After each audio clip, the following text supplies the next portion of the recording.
Porque, e falando de religião, por exemplo, não existe só um tipo de religião. E qual é a verdadeira? Né? Quem é o Deus de verdade? Se é que ele existe. Porque tem, né? Se ele existe, qual é o de verdade? Enfim, pra mim, mano, o fato de você discutir mostra o interesse que você tem. Em querer aprender, em querer sentir, em querer, sei lá, presenciar alguma coisa ou desvendar alguma coisa. E eu acho que é isso que cada um tem que procurar, sabe? Não aceitar a verdade do outro. A sua verdade pode não ser a minha. Mas eu tenho que encontrar o que é certo pra mim, a minha verdade. E eu posso defendê-la, mas não impô-la. Eu acho que a gente tem que também reconhecer que não dá para ficar sempre no relativismo, né? A gente tem que... Porque senão uma discussão seria impossível. Se tudo é aceitável, se é uma questão pessoal, então tudo é possível, né? Sim. E tem um ponto que a gente vai chegar, a grama é verde ou azul, né? E tem que ter um critério objetivo para chegar a essa conclusão. Boa. Então, a pergunta é válida. Qual é a religião correta, né? Mas veja que é possível responder essas perguntas de forma objetiva e racional, sem precisar, eu aprendi com meu pai que o catolicismo ou o hinduísmo é o correto, né? Então, eu não vou entrar no mérito das provas filosóficas, mas as provas filosóficas, por exemplo, de Aristóteles, elas chegam a um ponto que a causa primeira ela não pode ser mais de uma. Então você já elimina pela própria prova filosófica a ideia de politeísmo, né? Porque se houvessem duas causas primeiras que não tem... uma tem uma coisa que a outra não tem, isso refutaria a própria ideia que é a causa primeira, ela geradora da segunda, né? Você precisa de ter porque ela sem usar a terminologia técnica fica difícil, mas enfim, não faria sentido para o argumento. É exatamente você deduz que tem uma causa que não falta nada nela, right? É basicamente isso. Ela é perfeita no ponto de vista metafísico. Então, se uma tivesse duas causas, né, dois deuses, para eles serem dois, alguma coisa tem que ser diferente entre eles. Então, para eles serem diferentes, um tem que ter algo que o outro não tem. Então, eles não poderiam, de acordo com a prova, ser a causa primeira. Teria que ter uma causa que não falta nada. Aí você vai chegar em uma só. Então, aí já com uma filosofia, você já mostrou que, sei lá, o hinduísmo está errado. Ou o paganismo lá dos gregos estava errado. Aí você já pode reduzir. Então, qual religião monoteísta está correta? Sobra o quê? Sei lá, judaísmo, o islã ou o cristianismo. Aí você pode olhar historicamente, né? Uma coisa que eu gosto de falar para as pessoas, né? O cristianismo é insano. Né? O próprio São Paulo fala isso, né? Olha, os judeus eles estavam esperando um Messias, e o Messias era o cara que ia liberar Israel do inimigo. O Messias era para ser um guerreiro, um rei, que ia chegar e derrotar, no caso, os romanos, que eram os inimigos ali, que estavam oprimindo Israel. E o que eles receberam, de acordo com o cristianismo, foi um sujeito que não foi rei de nada. Nasceu numa manjedoura no meio de numa gruta cheia de animais, viveu uma vida de escravo, basicamente, trabalhando com trabalho manual, teve seguidores, vivia na pobreza, morreu crucificado. Então São Paulo fala, sem a ressurreição de Cristo, a nossa fé ela é maluca, ela não tem sustentação. Né? Então, aí a pessoa tem que se perguntar, e isso é inegável, né? Como que uma religião que nasce com uma história totalmente inesperada do ponto de vista judaico, começa com 12 seguidores, se torna a religião dominante da Europa inteira e constrói a Europa. Né? Você tem... Veja, os caras que estavam lá...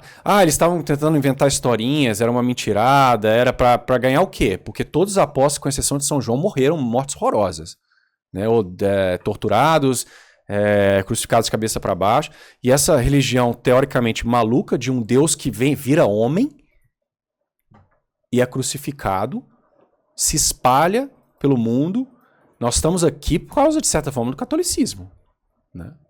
Por causa dos portugueses vieram, nós falamos a língua que falamos por causa, né, os jesuítas eles catequizaram os índios aqui.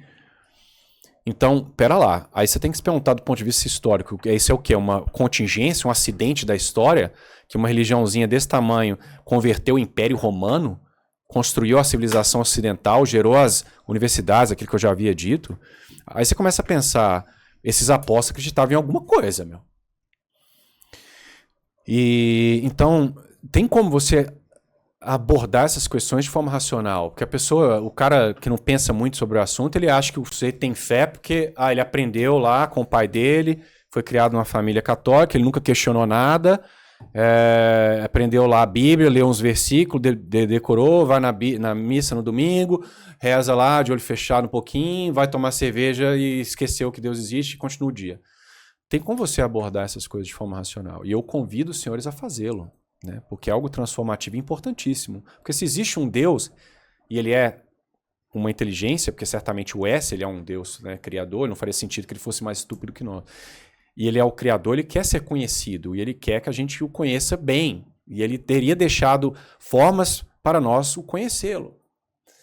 E se estivermos errados, nós podemos estar correndo o risco, igual o pessoal lá da França, de ofendê-lo gravemente. Então é uma pergunta que toda pessoa deveria se fazer. Não é algo inócuo, é de algo de muito peso.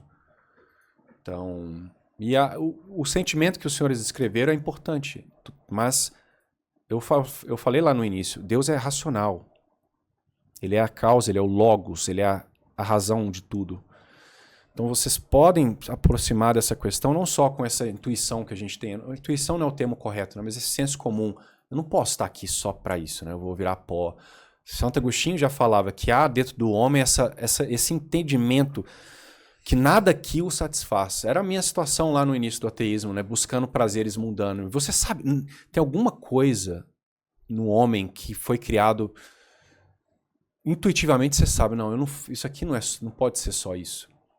Então pegue essa contemplação e se pergunte, então qual é o meu papel aqui? Qual religião dá uma explicação melhor para a realidade? E se você busca a Deus com sinceridade e não se conforma só com qualquer coisa vale, basta ser bonzinho, ele vai te dar as portas. Ele me resistiu porque eu não permitia que ele se aproximasse. Assim que eu abaixei a minha bola e procurei verdadeiramente conhecê-lo, quem é o Senhor? Ele me deu as ferramentas para chegar a esse ponto. Então eu convido a todos a fazê-lo. Tá? Mas você acredita que se nós não buscarmos a Deus, provavelmente não seremos salvos? Porque Deus, ele é justo. Ele te dá as ferramentas para fazê-lo. Ele vai, inclusive, te entiçar, mesmo quando você não está interessado. Ele vai, igual na sua filha. Né? Talvez você rezou meia boca ali, sem acreditar muito. Vou rezar para ver no que dá. E aí, ele te deu essa graça. Ele respondeu a sua oração. Uhum. É um convite. Olha, né, um brinde. E aí, você tem que corroborar e falar, nossa, deixa eu conhecer esse Deus melhor. E aí ele vai te dar as ferramentas. Agora, se um indivíduo é apático, eu não estou dizendo um cara que tem ignorância invencível. Um cara que nunca ouviu falar de Deus, ele não tem nenhum acesso a nada. Um índio lá enfiado na mata. Eu não vou entrar numa discussão teológica. Tem como ainda esse cara se salvar por uma questão de lei natural. E a gente acredita até que Deus ia enviar, nem que seja um anjo para ensiná-lo lá alguma coisa. Mas nós não temos essa desculpa. Vocês são de um país católico, né? Então, Deus vai te dar as ferramentas. Né? Ele me deu as ferramentas. Eu precisava ficar mais humilde, ele me enfiou uma depressão na cabeça. Ele me deu uma irmã que rezava por mim. Ele me deu um padre para conversar comigo. Mas eu preciso ouvir. O que você quer? Que Deus enfie a informação na sua cabeça? Aí você não é livre mais. Deus poderia imediatamente te convencer? Sim, mas ele quer... Você tem que amá-lo. O amor é um ato voluntário. Ele não pode te forçar a amá-lo. É isso que as pessoas não entendem. Então, mas se você buscá-lo verdadeiramente, ele vai se mostrar. Não, né, no seu jardim lá aparecer, Rodrigo, venha pra mim, Rodrigo! Não, mas com ações na sua vida. E é impressionante, cara. As coisas que ocorreram comigo, você não tem como eu te explicar. Não tem como. Você tem que ter muita fé em coincidência atrás da outra, sabe? A morte do meu pai, tanta coisa aconteceu ali que foi... uma coisa surpreendente, Deus agindo ali. Claramente, quando você olha para trás, você vê né? Até a cachorra que hoje eu tenho, Deus colocou, eu não queria a cachorra, enfim, e ela me ajudou no meu período de depressão, umas coisas assim, detalhes, porque Deus é um pai, cara, e você vai observando como ele age na sua vida, e quando você tá com a mente mais, né, mais iluminada, por assim dizer, pela graça, você vê esse amor que Deus tem por você, cara, e basta você responder. Leiam, depois que acabar aqui, eu fui embora. Eu sei que vocês não são de ler a Bíblia, eu também não deveria ler muito mais. Lê a parábola do filho pródigo, né? E eu espero que ela... É aquilo que Deus... Ele tá ali, ele deixa o filho cair na lama. Faz o que você quer. Você acha que você se vira sozinho? Vai lá. Pega aqui o dinheiro, vai embora. Vai lá. Aí quando o filho tá na lama, acabou com o dinheiro inteiro, faliu, tá comendo do chão junto com os porcos, ele volta. O pai faz o quê? Ele condena? Não, ele faz uma festa, né? Os santos já diziam, né? A própria Bíblia. O céu celebra muito mais com a conversão de uma pessoa do que né? Porque é uma alma salva. Mas, tipo assim, se Deus é bom o tempo todo, Deus é amor, eu sou uma pessoa que tenta praticar o bem, tenta ajudar todo mundo. Eu não tô falando que eu sou assim, tô dando um exemplo, tá? Que eu sou uma merda. Mas sou uma pessoa boa. Tento ajudar todo mundo, faço bem pra todos, né? Nunca prejudiquei ninguém, nunca neguei ajuda pra ninguém. Só que eu não fui na igreja, eu não li a Bíblia, não rezei, não pedi pra Deus. Vai chegar no final da minha vida, Deus vai me julgar e vai falar assim: você não merece estar do meu lado? Bom, aí você está entrando em questões que... Veja, a resposta católica ela é dura. Ela vai dizer que a bondade ela só existe com a graça santificante na alma, que só pode ser feita em um estado de amizade com Deus. Eu acredito que um indivíduo que já tem essa predisposição a essa bondade, é o que eu falo, Deus vai dar a oportunidade dele descobrir a verdade, ok? E se ele é verdadeiramente bom, vamos supor que eu estou certo, só para, né, pro argumento. Se eu estou certo e o catolicismo é verdadeiro, então para esse homem ser bom verdadeiramente, ele não basta amar o próximo, ele tem que amar a fonte de tudo bem que é Deus. Não tem como você viver uma vida, eu sou bonzinho, eu ajudo, igual o comunista faz isso, ele manda dinheiro lá para a África, pro cara lá que tá passando fome. Se Deus é a fonte de todo bem, ele o criou, o ama, ele é o seu pai. Que filho que não pode, então, prestar respeito ao pai? Viver uma vida inteira fazendo bem pro vizinho, mas ignorando o pai dentro de casa e achando que ele é bom. Então não é uma bondade verdadeira, por assim dizer. Tá? Quando é uma ignorância real, como eu falei, tudo bem. E você tá ali pela própria razão, pela essa lei natural, perceber, nossa, eu percebo que é bom, que isso não precisa de Deus para isso, para você compreender que isso é bom. Precisa no sentido mais último que Deus... Anyway, mas pela própria razão você percebe que ajudar uma pessoa necessitada é uma coisa boa, não mentir é uma coisa boa. Isso é o que a gente chama de direito natural. Você pode chegar, né, um índio pode chegar a essa conclusão, sem nunca ter ouvido falar do evangelho, né? Mas, dadas as nossas condições, uma vez que nós não somos índios, né, você não pode simplesmente focar no indigente e esquecer de Deus, que é a fonte do bem daquele indigente, dele estar ali presente, ainda que sofrendo, a vida é um bem. Então você entende que você tá acabando esquecendo do que é o mais importante. Mas Deus vai te dar as ferramentas, se você tiver já essa predisposição a essa vida de virtude natural, para você ter a virtude sobrenatural. Agora, o que Deus vai fazer no dia do julgamento, isso ninguém pode dizer, tá? A igreja pode dizer que se você está fora da igreja, por vias normais, você não vai se salvar. Agora, se o cara, quem está dentro do coração da pessoa para saber se ela tinha uma ignorância invencível, algum empecilho qualquer, isso só Deus pode saber, o coração de cada um, entendeu? Mas no mundo atual eu acho muito difícil a pessoa morrer sem conhecer o verdadeiro Deus. Porque ele não está enfiado no meio da selva. E aí, para ele recusar, é porque ele tá resistindo a alguma coisa. Ele pode ser bonzinho ali, mas ele quer abortar porque ele transou com a coleguinha do emprego e não quer assumir o filho. Aí onde que entra a bondade dele, né?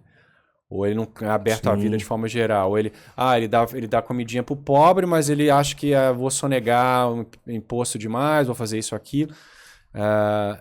Então, quem pode dizer hoje em dia eu sou verdadeiramente bom? Eu sou bonzinho? Ninguém. É que eu fico pensando em algumas situações, assim, sabe? Realmente a salvação não é fácil, né? Não é pra todos, né? Tem um caso que um amigo meu contou. Ele é policial e ele foi atender uma ocorrência. O cara tava de moto na estrada. E ele foi fazer a curva, a moto caiu. E veio um caminhão. E ele se enrolou ali no eixo do caminhão e estribuchou todo ali debaixo do caminhão, né? E aí chegou no acidente, o cara ainda tava vivo. Vivo? Mas ele deu uma olhada e viu que as tripas do cara tava tudo pra fora. E ele falou, ó... O cara virou e falou assim, ó, me ajuda, chama minha esposa, chama não sei o quê. Ele virou e falou assim, ó, não sou médico, sou policial, mas eu te garanto que daqui você não vai sair.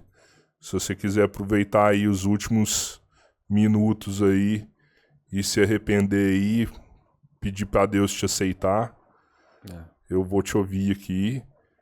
Que vai ser as suas últimas palavras, né? E falar também o que aconteceu no acidente, né? Porque às vezes você pode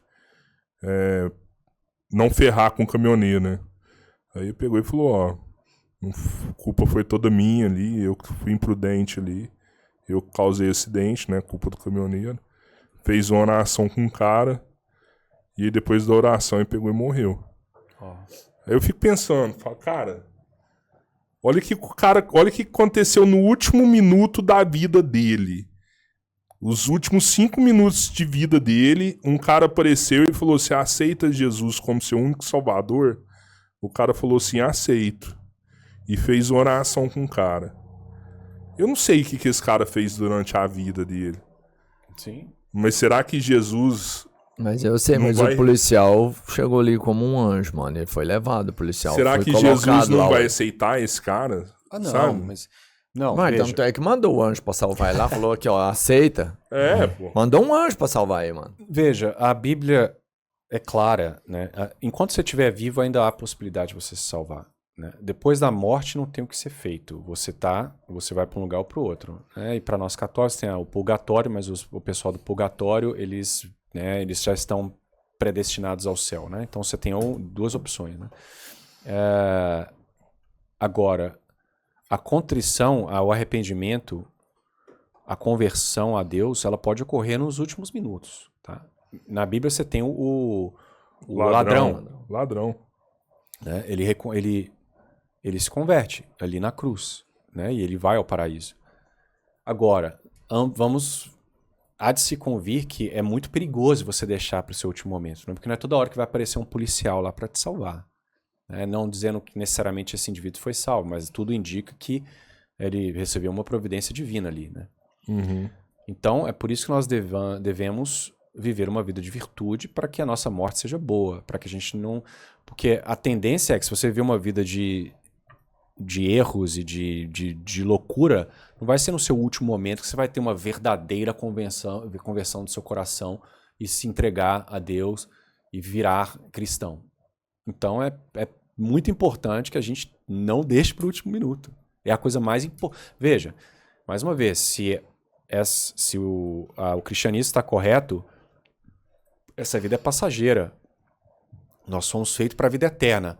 Essa eternidade pode ser passada no júbilo, ao lado de Deus, contemplando a Deus, por toda a eternidade, uma felicidade plena, ou o sofrimento eterno. Então, ateu ou não, você deve refletir muito bem.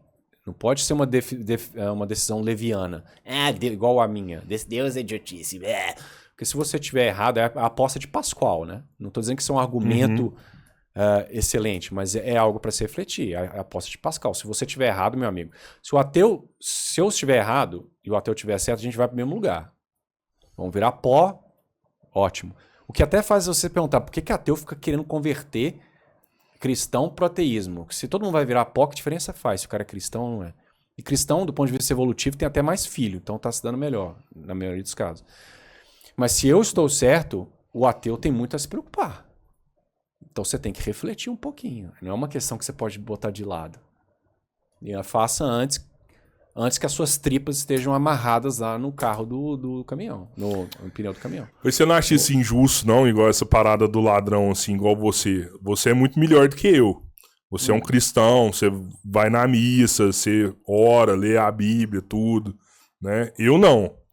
Então a probabilidade de você ser salvo é muito maior do que a minha. Mas digamos que no final da sua vida ali, você faltou à missa ali 2 semanas, não orou, tá com alguns pecados ali, você não vai ser salvo. Dá um infarto, morre sem Você falar não vai com ser ninguém. salvo. E você fala com o cara. Aí eu vou lá e morro, e aparece alguém ali, e eu consigo me confessar na última hora, aceita Jesus na última hora, igual aconteceu com o ladrão, eu tô lá no céu e você não tá. Não é... É injusto, né, não? Não é porque, veja, primeiro que você realmente se converter não é algo fácil.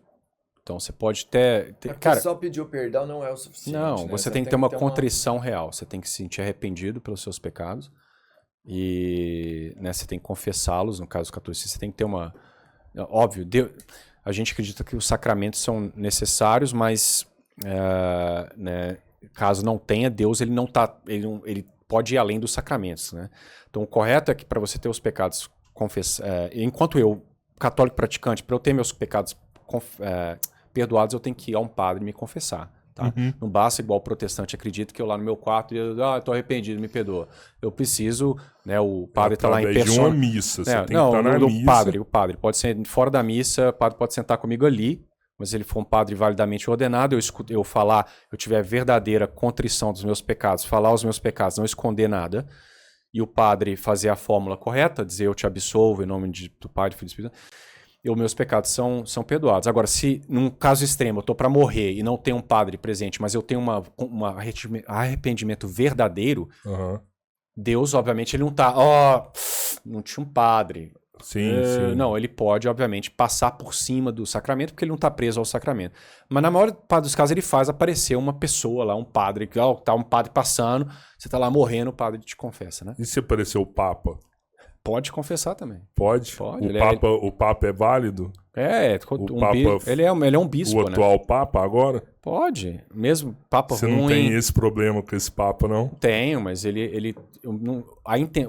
o caráter do padre é irrelevante. Ele tem as faculdades. É só porque eu sou um péssimo... a minha atuação não quer dizer que eu não tenha aquela cadeira, né? Um professor pode ser um ruim professor, ele continua sendo professor. Sim. Então, ele sendo padre, tendo sido validamente ordenado, ainda que ele seja um comunista da teologia da libertação, ele tem o poder de te confessar os seus pecados e te perdoar. Tá? Desde que ele use a fórmula correta. Mesmo ele não tendo caráter nenhum, ele ainda pode, se ele for um advogado, te defender ali na hora da oferta, né? Pode. Seria tem isso. Um movimento hoje na Igreja Católica que fala que ele não é um Papa legítimo, né? O sede vacantista. Sede vacantismo. Não, eu não sou sede vacante, não. Eu acho que nós podemos ter papas ruins e Deus nos pune muitas vezes com padres ruins. E o mundo tá louco, né? Então, como é que você quer que Deus cuide? Não que Deus... A maior punição que Deus pode dar é deixar o homem se virar por si mesmo, né? Mas isso ele sempre fez. Ele sempre deixou o livre-arbítrio. Claro, mas ele pode atuar mais, né, de forma mais sobrenatural. Mas, né, se há muita santidade, né, veja, quando a igreja era forte e a religião estava forte, o mundo não estava nessa loucura que estava aí, né? Não estou falando que era imune de problemas. Enquanto tiver humano, vai ter erro. Mas os problemas que a gente vê hoje, você olha para a televisão, você olha para a rua, parece um sanatório ao ar livre, né? Então, quando a igreja enfraquece, o mundo fica louco. Mas eu não respondi a sua pergunta da injustiça. Então, para a contrição perfeita ocorrer, ela é rara. Ela depende... Cara, eu não acreditei a vida inteira que Deus existe, que isso é errado. De repente, só porque eu estou morrendo, eu vou acreditar que tal coisa que eu achava que era ok por toda a vida, de repente não é, sabe? Eu vou aceitar a Deus de última hora? Isso é muito difícil. Pensa na fé como uma musculatura. O cara, você falou, se o cara ele era religioso, católico, praticante, muito devoto, aí 2 meses antes de morrer, ele de repente para de ir à missa, aí morre de infarto, como você falou.